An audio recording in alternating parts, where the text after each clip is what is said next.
Hello everyone, welcome back to my YouTube channel. This side Priyasha. I'm currently pursuing Bachelor's in Prosthetics Orthotics from NILD Kolkata.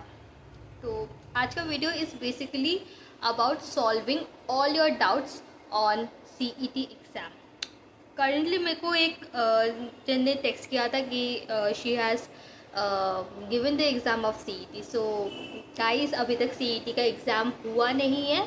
CET is going to be conducted on 28 of June 2026 और CET के through आप लोगों को जो courses में admission मिलता है that's BPT, BOT, BPO and BSLP.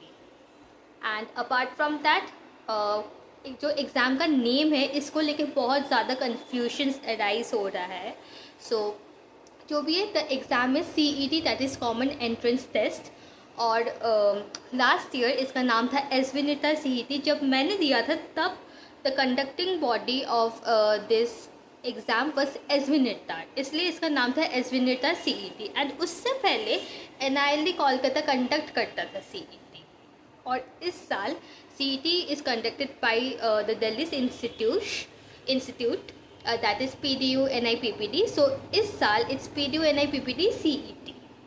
So the exam का नाम CET ही है, उसको लेके बहुत ज़्यादा कन्फ्यूजन्स हो रहा है. और गूगल में सर्च करते तो बहुत सारा CET का एग्ज़ाम्स होता है अलग अलग. सो उस वजह से आप लोग कन्फ्यूज़ हो जाते हो.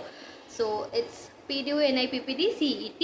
PDU NIPPD is the conducting body of the examination. जिसको भी ये एग्ज़ाम देना है please go and do your registration ASAP. Applications form out हो चुके हैं. मैंने जो भी एप्लीकेशन फॉर्म का लिंक है मैंने मेरे डिस्क्रिप्शन बॉक्स में और मेरे कमेंट सेक्शन में पिन कर दिया है. सो प्लीज़ को अगर आप लोगों ने रजिस्ट्रेशन नहीं किया है या फिर आप लोग को एप्लीकेशन फॉर्म नहीं मिला है so you can go from there and do your registration ASAP. And talking about CET के थ्रू जो भी कोर्सेज मिलता है is it worth it. So देखो, मैंने पहले भी मेरे वीडियोज़ में कहा है कि नीट का जो कंपटीशन लेवल है बहुत ज़्यादा टफ होता है. किसी का लक भी ख़राब होता है जिसकी वजह से नीट नहीं होता है. बहुत सारे प्रोबेबिलिटीज़ होते हैं. इट्स नॉट जस्ट कि तुम पढ़ाई में अच्छे नहीं हो इसलिए तुम्हारा सिलेक्शन नहीं हुआ है. It's about the competition, it's about the cut off, it's about everything. So अगर तुम मेडिकल प्रोफेशन में जाना चाहते हो, if you want to be a medico and आपको MBBS नहीं मिल रहा और आपको डेंटल नहीं करना है या फिर आपको कुछ रेडियोलॉजी ये सब जैसे कोर्सेज नहीं करना है, then I would suggest BPT, BOT, BPO, BSLP. ये चारों कोर्स ही आपके लिए बेस्ट है. BPT for in brief I would like to explain all the courses. Like for BPT it's physiotherapy. You know physiotherapy क्या होता है. You can help people who has deformities. Also some normal people also needs physiotherapy.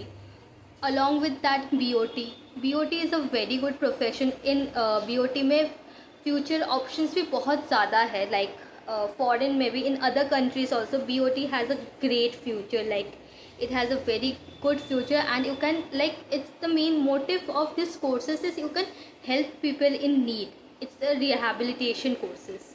For BPO the course I am pursuing, it's like daily जब तुम patients को देखते हो वो लोग आते हैं and you are a thing. क्या होता है, you are helping that person.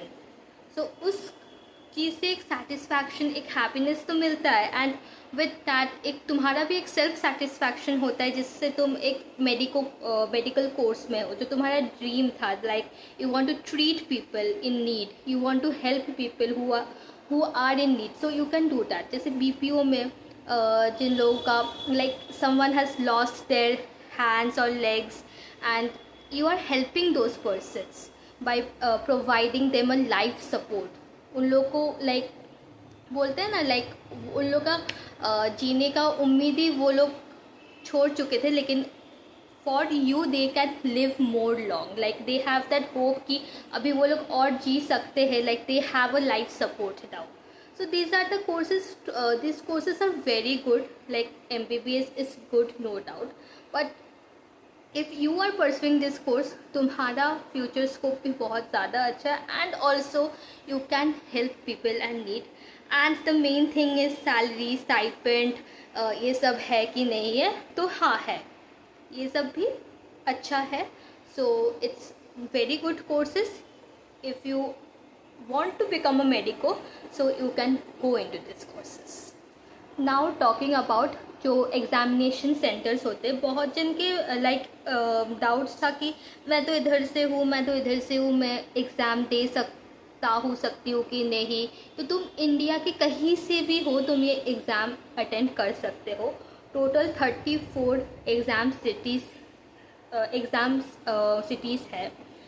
ये 34 सिटीज़ में ये एग्ज़ाम कंडक्ट किया जाता है। मैंने बहुत बार अपलोड किया है, ब्रोशर शेयर किया है, लेकिन उसके बाद भी आप लोग same questions again and again करते हो कि इधर ये एग्ज़ाम हो रहा है और नॉट, उधर एग्ज़ाम हो रहा है नॉट। सो मैं एक बार सारा जो भी सिटीज़ है मैं मेरा स्क्रीन में शो कर दूँ, so you can check from there सारे 34 सिटीज़ के नेम जहाँ जहाँ ये एग्ज़ाम कंडक्ट होता है।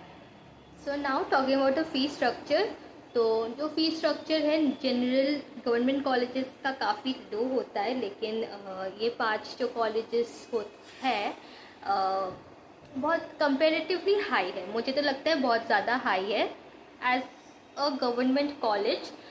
इस कॉलेजेस की फ़ीस कंपेरेटिवली बहुत हाई है, लेकिन ये इसका एक मेजर ड्रॉबैक है, दैट इज़ द फीस का इशू है। लेकिन आप लोग को स्कॉलरशिप मिल जाता है, लाइक आपका स्टेट का स्कॉलरशिप या फिर नेशनल स्कॉलरशिप आपको मिल जाता है, जिसके थ्रू मतलब जो फीस है वही अमाउंट आपको स्कॉलरशिप के थ्रू मिल जाता है। और जिन लोग के फादर्स का गवर्नमेंट जॉब है उनको थोड़ा प्रॉब्लम होता है, उनको स्कॉलरशिप नहीं मिलता है। लेकिन जिनके फादर्स का गवर्नमेंट जॉब नहीं है, मोस्टली लोगों के बिजनेस होते हैं, तो उन लोग के लिए ठीक है, उन लोगों को स्कॉलरशिप मिल जाता है। जो फ़ी स्ट्रक्चर है इधर मैंने स्क्रीन में शो कर दिया, you can check it from here. और अगर डिटेल्स में चाहिए तो ब्रोशर चेक कर सकते हो, और अगर आप लोग के पास अभी तक ब्रोशर नहीं है, so you can DM me, I will share you the brochure. And counselling process, तो एग्ज़ाम के कुछ दिनों के बाद ही आपका काउंसलिंग प्रोसेस स्टार्ट हो जाता है। सो काउंसलिंग में जो मेजर इश्यूज़ होता है, मैं बस वो इश्यूज़ के बारे में बोलूँगी।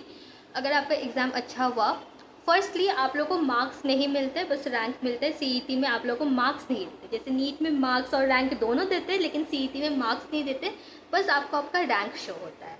पहले मैं सेफ रैंक बोल देती हूँ सबके लिए।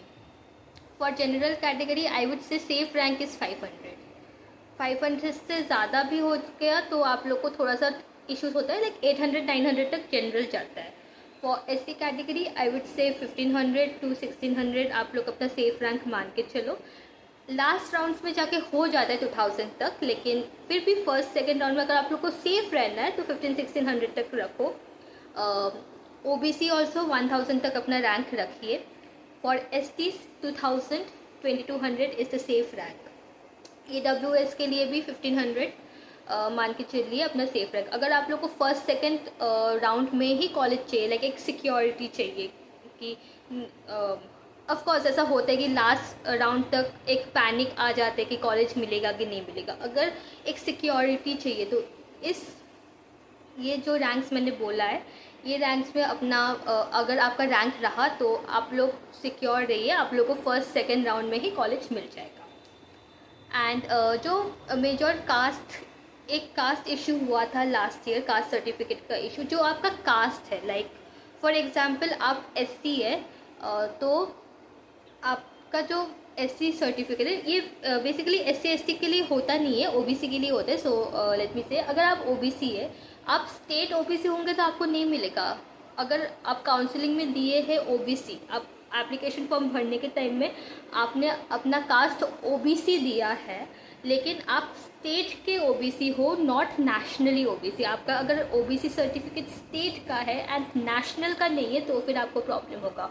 और उसके बाद अगर काउंसलिंग के टाइम में अगर आपको सीट OBC कैटेगरी में मिला है और आपका OBC सर्टिफिकेट स्टेट का है, नेशनल का नहीं है, देन आपका सीट कैंसिल हो सकता है, क्योंकि आपको OBC सीट मिला है उधर। लास्ट ईयर एक लड़की का ऐसे कैंसिल हुआ था, सो आई एम सेइंग पहले से ये अपना अभी एप्लीकेशन फॉर्म भरने के टाइम में ही ये सोच के रखो, ये प्रिकॉशंस रखो कि आप का जो कास्ट सर्टिफिकेट है वो स्टेट का है और नेशनल का है, क्योंकि ये नेशनल के कॉलेजेस है। सो इधर आप लोगों को स्टेट के कास्ट सर्टिफिकेट के थ्रू एडमिशन नहीं होगा आपका कास्ट का कैटेगरी में। आपको नेशनल का कास्ट सर्टिफिकेट ही चाहिए जो नेशनली होता है, उसके थ्रू ही आपका एडमिशन होगा। सो ये एक इशू है जो आप लोग अपना दिमाग में रखना, और दैट्स इट। और उसके बाद काउंसलिंग में जो आप लोग फर्स्ट जैसे लास्ट ईयर ऐसा हुआ था कि आप लोगों को सेकंड थर्ड राउंड में जाकर आप लोग अपना चॉइसेस चेंज कर पाए, लेकिन लास्ट ईयर जो हुआ था फर्स्ट राउंड में आप लोग जो अपना चॉइसेस लॉक कर देते हो, उसके बाद सेकंड थर्ड राउंड में जाकर अपना चॉइस चेंज नहीं कर सकते। सो वो अपने दिमाग में रखना। वी डोंट नो फर्दर क्या होगा। फर्स्ट राउंड काउंसलिंग से ही अपना प्रेफरेंस लिस्ट एकदम तय करके रखना कि हमें यही कॉलेजेस चाहिए।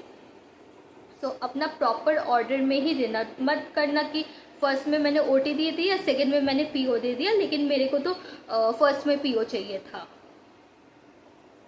आप नीचे से ऊपर तो जा सकते हो, ऊपर से नीचे नहीं आ सकते।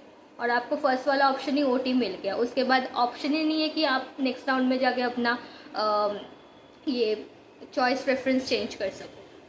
सो फर्स्ट राउंड से ही केयरफुल रहना और अपना काउंसलिंग अच्छे से करना। ये तो हो गया एग्ज़ाम की बातें।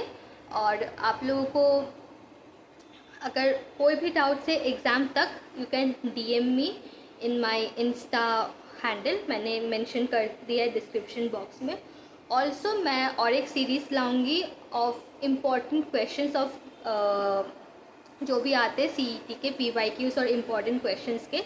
Please let me know in the comment section आप लोग के जो भी डाउट्स हैं। You can text me in my insta handle, and all the best for the exam.